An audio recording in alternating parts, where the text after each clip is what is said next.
سورۃ الانفال مدنی صورت ہے اور اس میں 75 آیات ہیں۔ ڈاکٹر اسرار احمد کے مطابق یہ صورت دراصل غزوہ بدر کے پس منظر میں نازل ہوئی اور اس کا مرکزی موضوع ہے اسلامی ریاست کی تشکیل، جہاد کی حکمت، نظم جماعت اور اللہ پر کامل توکل۔ بیٹل آف بدر اسلام کی پہلی بڑی جنگ تھی۔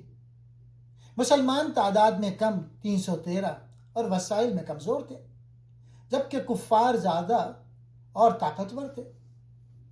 ڈاکٹر اسرار کے مطابق یہ جنگ صرف فوجی مقابلہ نہیں تھا، بلکہ حق و باطل کا پہلا فیصلہ کن معرکہ تھا۔ اللہ نے معجزانہ مدد فرمائی۔ انفال کا مطلب کیا ہے؟ انفال کا مطلب ہے مال غنیمت۔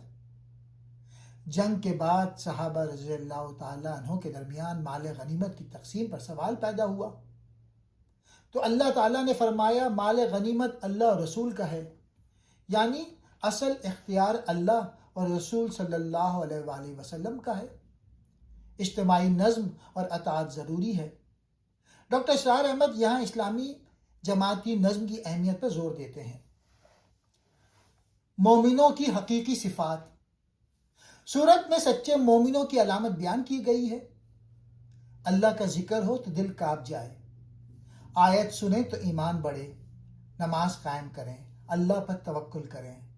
یہ محض زبانی ایمان نہیں بلکہ عملی ایمان ہے۔ اللہ کی نصرت کے اسباب۔ غزوہ بدر میں کامیابی کے اسباب صبر، اطاعت رسول صلی اللہ علیہ وآلہ وسلم، اتحاد، اللہ پر اعتماد۔ ڈاکٹر اسرار احمد کہتے ہیں کہ نصرت صرف تعداد یا اسلحے سے نہیں آتی بلکہ ایمان اور نظم سے آتی ہے۔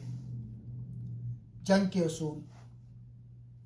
سورۃ الانفال میں جنگ کے اہم اصول بیان ہوئے ہیں۔ خیانت نہ کرو، عہد کی پابندی کرو، دشمن کی سازشوں سے ہوشیار رہو، امن کی پیشکش ہو تو قبول کرو۔ یہ اسلام کے اعلیٰ اخلاقی جنگی اصول ہیں۔ ہجرت اور اسلامی ریاست۔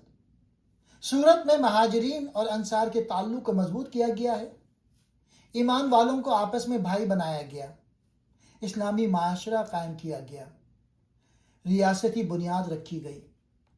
ڈاکٹر اسرار احمد کے مطابق یہ مرحلہ نبوت کے مکی دور، دعوت سے مدنی دور، نظام کی تشکیل کی طرف منتقلی ہے۔ مرکزی پیغام۔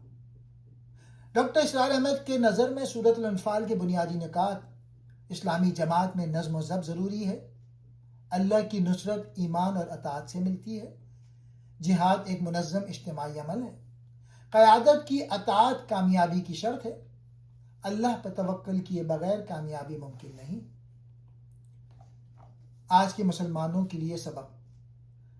ڈاکٹر اسرار احمد فرماتے ہیں اگر مسلمان منتشر ہوں گے تو کمزور رہیں گے، اگر نظم، اتحاد اور اطاعت پیدا ہو جائے تو اللہ کی مدد آئے گی۔ اسلامی نظام کے قیام کے لیے قربانی اور صبر ضروری ہے۔